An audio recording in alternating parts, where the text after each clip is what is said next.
Energine Shoe White and Energine Cleaning Fluid present Manhattan at Midnight.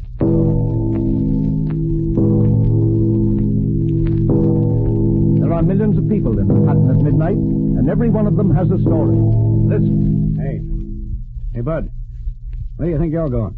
Are you talking to me? Yeah, I'm talking to you, all right. What do you want, copper? I want you, little shot. You're under arrest. Under arrest? What for? For the murder of Harry Thomas. Now there's a story from Manhattan at midnight. Manhattan, where millions of people seek fortune, adventure, romance. Tonight's story, brought to you by the makers of Energine, is the story of the Foster family, Peggy, Mickey, and Pa Foster. They live over there in that Lower East Side apartment. Right now, they're getting ready to celebrate Mickey's birthday.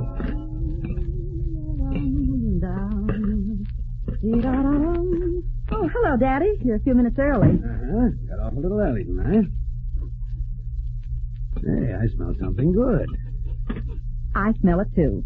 You don't think somebody sneaked in here and roasted a chicken, do you? No, nobody'd pull a trick like that on us. Well, I don't know, though. Let's look around. I'm getting warm. Try the oven. By golly, it is a chicken. Come on now, Peggy, out with it. What do we celebrate? Why, Daddy, I'm ashamed of you. Have you forgotten about Mickey's birthday? Oh, no. It looks like Mickey has. Where is he? Oh, he'll be along. I told him to stay out for the afternoon. I didn't want him hanging around while I was cooking. I suppose not. And there was another reason. A boy was coming to deliver this. Fountain pen. Gold band and everything. Uh-huh. And look at the engraving. Let's see. Mickey. I was going to put some Pa and Peggy on it, but they wanted too much. How much did it cost the way it is? Never you mind now. You read your paper. Mickey will be here in a minute. The answer to what I'm trying to figure out ain't in the paper. Pa, don't go rushing on me. Call it anything you like. We're ruining that boy. Toss that piece of butter in here, will you, Pa? He's not a boy anyhow. He's a grown man. These are swell potatoes. They mash beautifully. Fountain pens and chicken dinners. He's 20 years old today. It's about time he got a job and helped along here, the same as you've been doing. Oh, leave him alone tonight, will you, Pa? I've got to report to the hospital right after dinner, and, well, it won't be nice if I have to leave you and Mickey fighting. Well, there won't be any fighting. Put these on the table, will you, Pa? I asked Steve to come over to dinner, too, but he couldn't make it. He's a nice boy, Peggy, that doctor of yours. Oh, I'll be glad when he really is a doctor. An intern's life is no picnic. What are you planning to do? Get married right away as soon as he passes his exam? No, I don't know. I've been thinking maybe I ought to wait until Mickey can find himself a job. You'll have a long wait then. Mickey's trailing with a bad crowd, Peggy.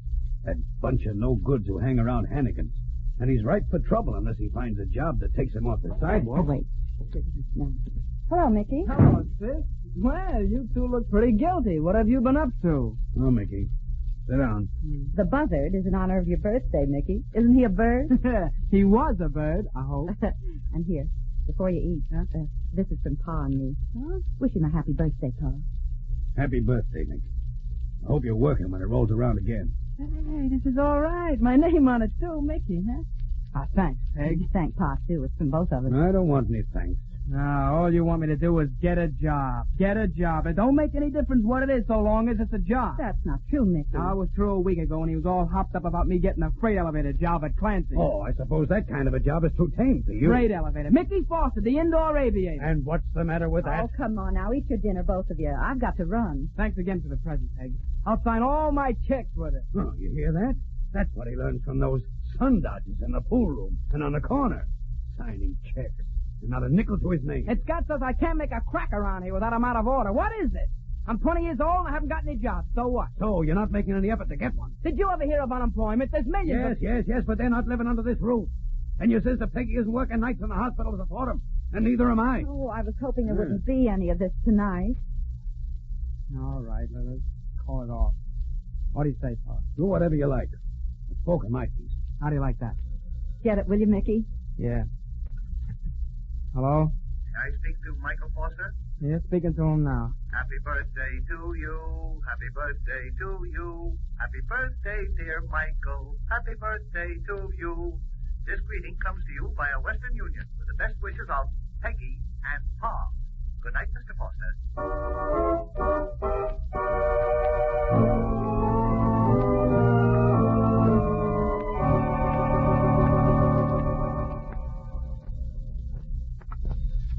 City Hospital, drugstore. Can I help you?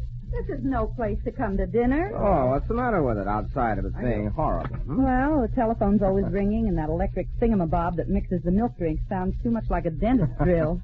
I see. Sensitive flower, Yours is a hard case, Peggy. It's going to take me years to even diagnose you. Are you sure you're equal to the job, Dr. Burns? Oh, I don't know. I don't think I'm the greatest doctor in the world, but what's my opinion against millions of others? You know, that's what I like about you, your modesty. Well, who's going to cheer for me if I don't? Well, I've got a thin piping soprano. You. Dr. Burns, my hand. Yeah. Lovely, isn't it? You're holding it much too obviously for a great physician. Intern. Oh, gosh. I'll be glad when that's over. Why so anxious? You're learning something every day. Or night, rather. Oh, I like the learning part all right, but now that I'm near the end of it, I'm anxious to have it over with. Oh, I can understand that. Accident ward and ambulance stuff is drudgery, all right. Oh, it isn't that so much either. I suppose it's because I've known some interns who got black eyes in their private practice through some mistake or some slip they made in the hospital. I have, too. But, Steve, you haven't made any slips, have you? No, but the longer I'm here, the chance that one gets better, doesn't it? Not with me around, it doesn't. Do you think I'd let you ruin my career as the future Mrs. Stephen Burns, M.D.? Oh, Peggy, you're wonderful. You really are. Not here, Steve. Quiet. Here's something I haven't told you that'll help us along a lot. What? I got your brother Mickey a job today, driving a hospital car and working around the garage. Steve, you didn't. True, though, yeah. Starts next Monday. Oh, Steve, that's marvelous. Do you mind if I call him now? Is it definite? Sure, go ahead. I'll be at the shop.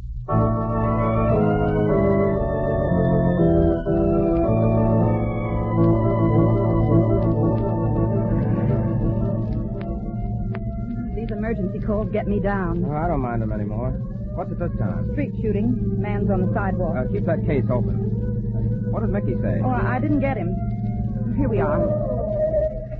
Get back there. Get back. Let him through, please. Let him through. Get back. Give him some air now. Give him some You the air. officer in charge? Yes, Sergeant Newman, 23rd Precinct. You tried first aid or anything? Haven't touched him. I think he's a gone goose. Oh, officer, push these people back, will you please, so the doctor will have some room to work. Come on. Now, move away. The head wound. He's out. Push that stretcher closer, Peters. Keep moving, will you? Keep moving. Give me a hand here, Miss Foster. Yes, doctor. Out of the way there. Oh, What have you got there, Peggy? why, it was, I was picking up my thermometer. Here, push aside there, will you please? All right, get him in the ambulance. What's his chances, Doc? Not very good, I'm afraid. Hop in, Peggy. Making your report right away? Oh, yes, of course. Just wanted to know. We'll have a man at the hospital to pick up whatever there is. Okay. He's bleeding badly. I know. Go ahead, Peters. What are you acting so worried about, Peggy? You know this fellow? No, but he's badly hit, and I don't like that. We've been on a lot of ambulance cases together. I never saw you act like this before. Well, this one seems worse than the others. It isn't, though. Oh, why don't you let me in on it, Peggy? This isn't the only ride we're ever going to take together. There's nothing to let you in on, Steve. I don't feel well. The thermometer. You didn't drop it. But you picked up something. His breath is coming very weak, Steve. Yes. What was it you picked up, Peggy? I won't tell you. Peggy, it's between us. We've never had any secrets before. I won't tell you, Steve. I can't.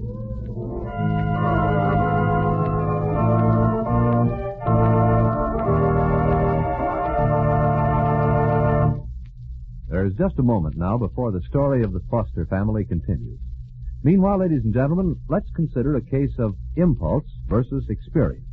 Now, if you were expecting company for dinner and you discovered a grease spot on the dress or light suit you were wearing, your impulse might be to slip into something else. But it would really be unnecessary to go to all that trouble.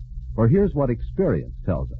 The simplest thing to do is to remove that spot immediately with Energine cleaning fluid. And it's the practical thing to do, too. For the sooner you get after a grease spot, the easier it is to remove it perfectly. Yes, ladies and gentlemen, and Energine will remove that grease spot perfectly. Make it disappear as completely as if you sent the whole garment to the cleaners. Energine won't disturb fast-dyed colors, won't leave a stain or telltale ring after cleaning. You just use it as directed on the can, and grease spots disappear as if by magic. So always use Energine the instant you notice a spot, on clothing, upholstery, or rugs.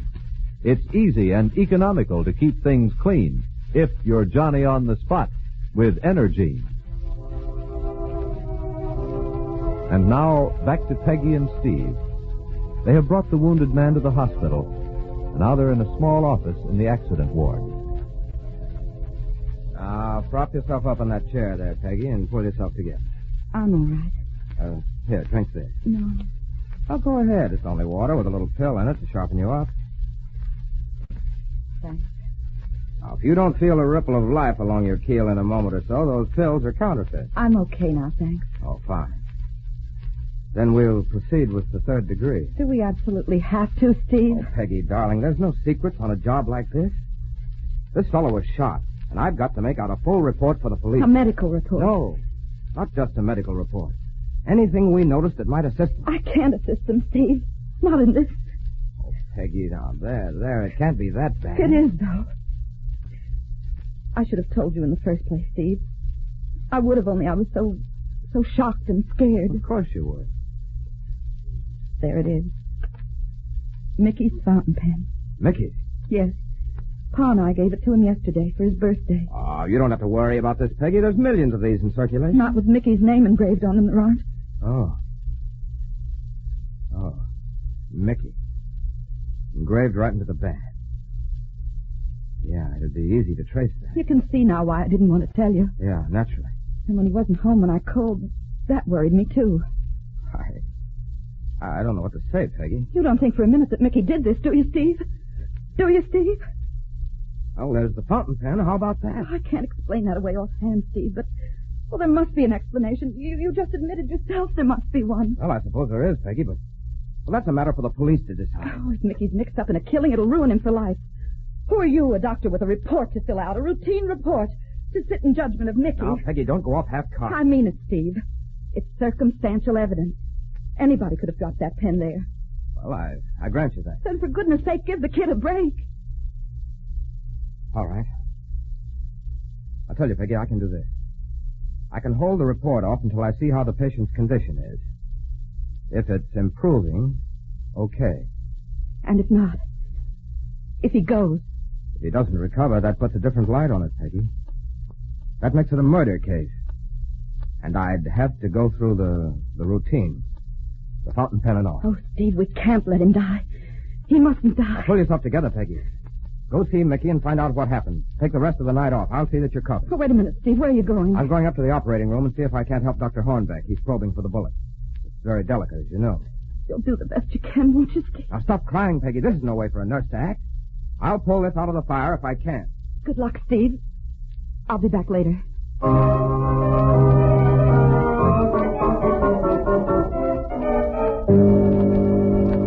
Okay, Pa, that's my trick. Hey, it's Flo Nightingale, back from the battlefield. Hello, Peggy. What are you doing home? I came to see Mickey. In that case, I mailed 100 aces. Sit down, Peggy. Mickey came home early for a change. He's trying to beat me at peanut. Trying, huh? 100 aces. What goes on with you, Peggy? Are you looking at me funny, or am I wrong for the first time this year? Go on. Play your card. Mickey, Yeah, I've yeah. got to talk to you. Okay, go ahead. There we are, Pa. 40 pinochle. Mickey. What is it, Peggy? Mickey, how long have you been home? He stayed out about 2 hours after dinner. What? Where did you go tonight, Mickey, in those 2 hours? Now, let me see. I had a date with a showgirl, and we went dancing. Then I got my tandem bicycle out, and we rode around a while. And you gave her your new fountain pen, I suppose. Oh, I see. You came home to make some trouble. What's this about the fountain pen? Mickey will tell you. Well, Mickey won't tell anything about it. Where is that fountain pen, Mickey? I wasn't going to talk about this in front of you, Pa. But this is no time for sparing anyone's feelings. He hasn't got the fountain pen. You know so much about it? Where is it? The police may have it now. Because I found it tonight on the street under the body of a man who had just been shot. What? Now, wait a minute. How's that again? A man was shot. I was on the case. I found the pen we gave Mickey under the man's body. That doesn't prove anything on me. Mickey! Sit down there and tell me the truth about this before I skin you alive. Don't bellow at him, Pa. Let him tell I it. didn't do it. I didn't shoot anybody, I tell you. There's been Fosters around here for a long time, but none of them ever got mixed up in a killing before. I'm not mixed up in any killing. I don't know anything about Let it. him alone a minute, will you, Pa? Now, don't go into a fit, Mickey. If you didn't do it, that's fine. But tell us what you did tonight. I went to Hannigan's and... There's one way to find out. Answer it. Hello? I want to speak to Mickey Foster. That's me. Who's this? Never mind who it is. They're going to pick you up for knocking off Harry Thomas tonight. What are you talking about? Who is this? You know what I'm talking about. You lost the fountain pen tonight. When the cops ask you what happened to it, you keep your lip on your sleeve. Why should I? You got a sister, ain't you? Yeah? Wise guy, if you don't want nothing to happen to her, take my advice. Listen, I didn't have nothing to do with it. You heard me. Now, wait a minute, listen. Hey, wait a minute. He hung up. Who was it? I don't know. What did he want? Nothing. What do you mean, nothing? Who was it? Well, it was... I ain't saying. Oh, some more of your shenanigans, huh? Now, listen to me. I've just about had enough of this. Let him alone, Pa. Look, Nicky, we're only trying to help you. Yeah, I know. Then tell us what happened. I don't... You know this man who was shot. His name is Harry Thomas. Do you know him? Yeah. I thought so. Well, what do you know about him? Well, he's sort of a small-time racket guy. That's all I know. Did you see him tonight? No, I haven't seen him for a week. Then how did your fountain pen happen to be lying beside his body? Come on, tell the truth now. I don't know, I tell you. I don't know nothing about it. I must have lost the pen somewhere. Stop picking on me, will you? You'll end up on the hot seat, and it'll be good enough for you. Here, Peggy and I are doing our best to help you, and you sit there like a clam. What are you hiding? I'm not hiding anything. All right. I'm going back to the hospital. I'll go with you. Oh, no, you don't. You stay right here. You're not going out of my sight till we've got this thing cleared up.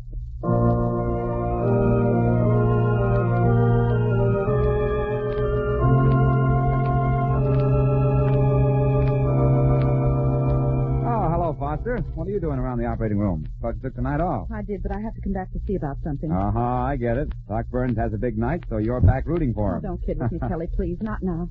How's he doing? You'd be proud of him. He came in to assist Hornbeck at the start, but he's practically taken the case over. Working like he had a personal interest. Almost like the guy was his brother. Yes, but the patient. Well, they won't know for a while yet. They got the bullet, though. God. Yeah.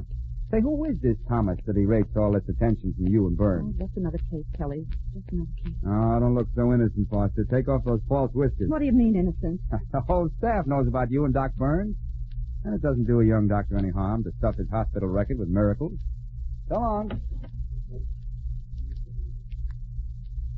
Careful. Lift the wheels up over that door, Jack. Steve! Oh, we tried everything to save him, Peggy, but it was no use. Oh, Steve. Now what are you going to do?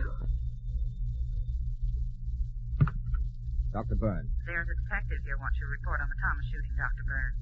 He says to bring down the bullet. Yes. Tell him there's a fountain pen in my desk that is... Well, never mind. I'll be right down.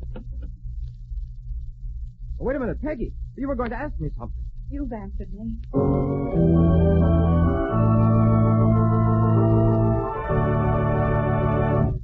This story of Peggy Foster, which continues in just a moment, is brought to you by the makers of Energine Shoe White as a contribution to your enjoyment at home this evening. Tomorrow evening or the next, you may find your enjoyment in dressing up and going out somewhere. And when you do, remember this. The white shoes you wear will be an even, smooth, brighter shade of white if you clean them with Energine Shoe White, the modern shoe white. You see, there's a noticeable difference between Energine Shoe White and the ordinary, old-fashioned white shoe cleaner. Look at a bottle of ordinary shoe white, and you'll see that it separates into two layers, a thin, watery layer at the top and a loose, chalky deposit at the bottom. But Energine Shoe White never separates, either in the bottle or on your shoes. It's always a uniform, rich, creamy white clear through. That means that Energine Shoe White spreads over your shoes easily, dries without caking or streaking, and leaves your shoes a smooth, even white all over. Tomorrow, get this modern shoe white that gives your shoes the smooth, brilliant white they need to match modern white styles. It's Energine Shoe White. And now back to our story of Peggy Foster. It's early next morning, and she's on her way to police headquarters. Police South Bend, read all about it. Hey, ladies. Thanks. Do you know the way to police headquarters? Down a block and over a block. Read all about it, young man. Read all about it. Look at that stuff they expect me to eat. Cornmeal mush with lumps like rocks. Milk out of a can. You got me into the stock. What do you got against me? Nothing, Mickey. Try to believe that, will you? Yeah, just told him it's my pen, that's all. Now here I am in the clink. Now, if you'll only let me help you, Mickey. Yeah, I know how you'll help. Now, listen to me, you loudmouth little stoop. I had to tell what I knew about this case. That was my job. Yeah, your job. Now, look, Mickey, you're in a tight spot. I don't know whether you realize that or not. You don't have to tell me. You didn't kill Harry Thomas, did you? No, I didn't kill him. And why don't you tell the police how you lost your fountain pen? Because I got my reasons. Now go away and leave me alone, will you? They're going to pin it on you, Mickey. You're going to jail for something you didn't do. Stop yapping at me. You can tell me what happened, Mickey. I promise I'll never tell another person in the world. Yeah, I should believe that. You're the guy that turned me in. You're trying to protect somebody, aren't you? What's it to you? I'll tell you what it is to me, Mickey. I love your sister. I love her more than anything else in the world. You go to the electric chair, and maybe that's what'll happen. She'll never get over it. She'll never forgive me. I'll do anything, Mickey, to get you out of this spot. Not only because I believe you didn't have anything to do with the murder of Harry Thomas, but for Peggy's sake. Now, do you believe me? Yeah, I believe. Then you'll tell me the whole story? Listen, Doc, you gotta promise to keep your mouth shut. See, and it ain't for me either. It's for Peggy. For Peggy? Yeah.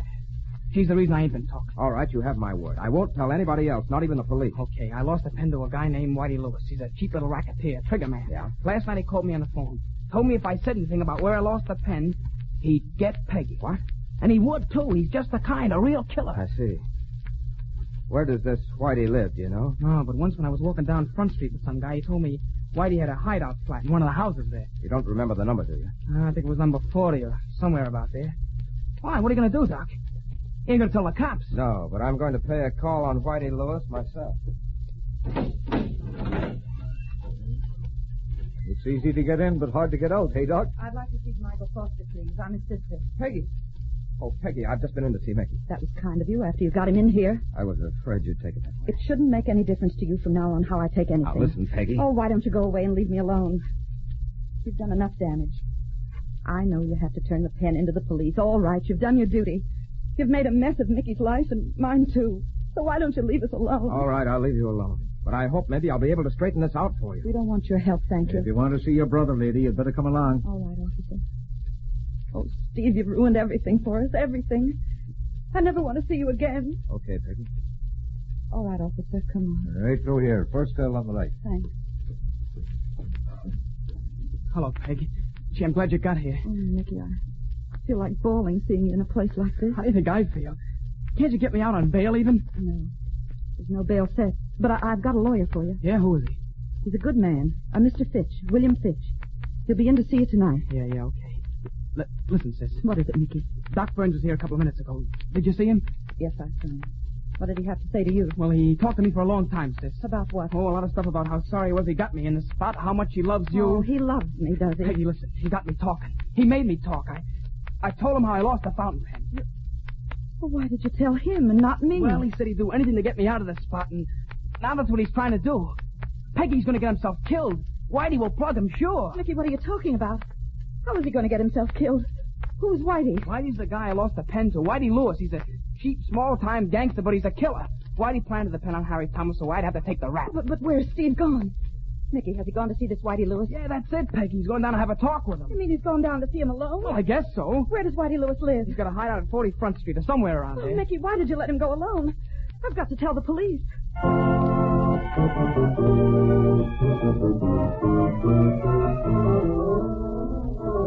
This is Front Street, Sergeant. Yeah, I know. 40 ought to be right around here. This Whitey Lewis tip sounds like a wild one to me, Sarge. Well, they said look into it, so we're looking into it. Well, here it is. That's the house. You better come inside with us, lady. I ain't suspicious. Just careful. All right. Where'd you say he was, on the second floor? Yes, that's right. Well, I guess this must be the entrance door. Come on. Let's go up. Shots! Come on, Joe. Let's bust this door down. Right. Come on. He's in there. Steve's in there. Oh, hurry, hurry. Stay where you are, coppers. Take it easy, Whitey. We got you covered. Oh, no, you ain't. Don't get in my way or I'll blast you. All right, Whitey. You asked for it. Killed him. No, I don't think so. We won't have to use no bracelets on this bum. Yeah. Hey, I didn't see him. Look there. A guy lying on the floor over there. Is that your boyfriend, lady? Oh, Steve. Steve, darling. Is he hurt bad? I can't tell. Steve. He's coming to. Steve, are you all right? Yeah, I'm all right. He just grazed my head. Knocked me out for a second. Well, what'd you find out? Is this the guy that killed Thomas? Take the gun. Compare the bullet from the wall with the Thomas slug. You have it. Oh, Peggy, I'm seeing triple. There's 3 Peggies. You never told me about this.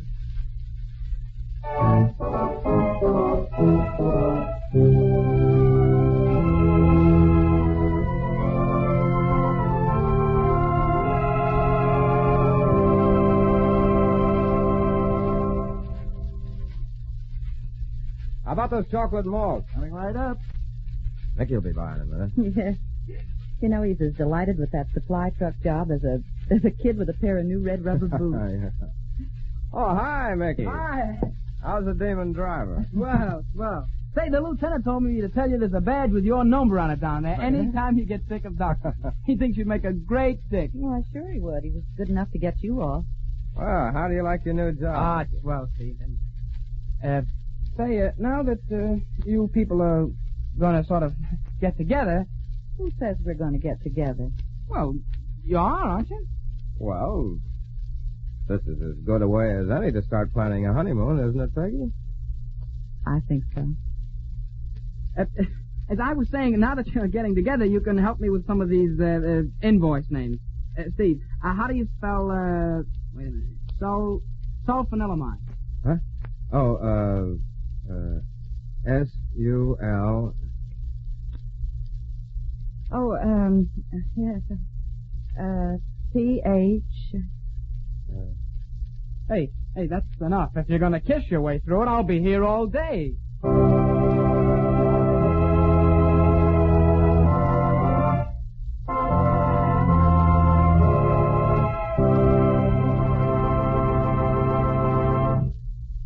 And now, next week's story from Manhattan at Midnight. Every night, hundreds of small-town dance bands are playing in local dance halls, hoping for the break that will put them in some glamorous New York nightclub. Next week's story is of just such a band, Tommy Abbott's Melodiers, a small-time orchestra which became famous overnight when it opened at one of New York's most exclusive nightclubs. Mary Taft, Tommy's lovely young singer, had much to do with the band's success. But Tommy forgot that. He hired Cynthia Manners, a society songbird, to take Mary's place. And that's when the trouble began. Don't miss this exciting story of New York nightlife next Wednesday evening.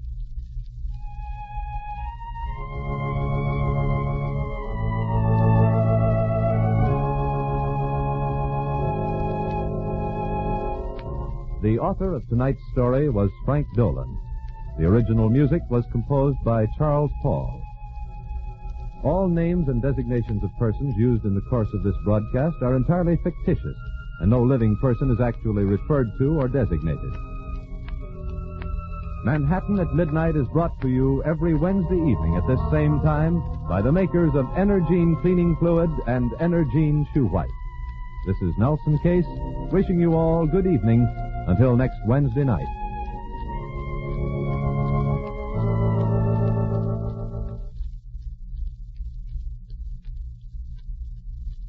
Say, men, does shaving have an irritating effect on you? Does it leave your skin with that sore, tender shaving hangover? Well, then switch to Mole shaving cream for just 1 week. You'll be amazed the difference Mole makes in shaving ease and shaving smoothness. You'll wonder how you ever did without it. Mole doesn't dry, burn, or irritate your skin. It's an emollient cream, one of the most soothing things you ever put on your face. Mole not only cools and comforts your skin while you shave, it keeps your face refreshed and soothed after the shave. At the same time, Mole's lubricating action smooths and slickens the shave. It gives you the sweetest shave you can imagine. But get a tube or jar of Mole and let it tell its own story. Ask at any drug counter for Mole, M-O-L-L-E, Mole Shaving Cream. This is the National Broadcasting Company.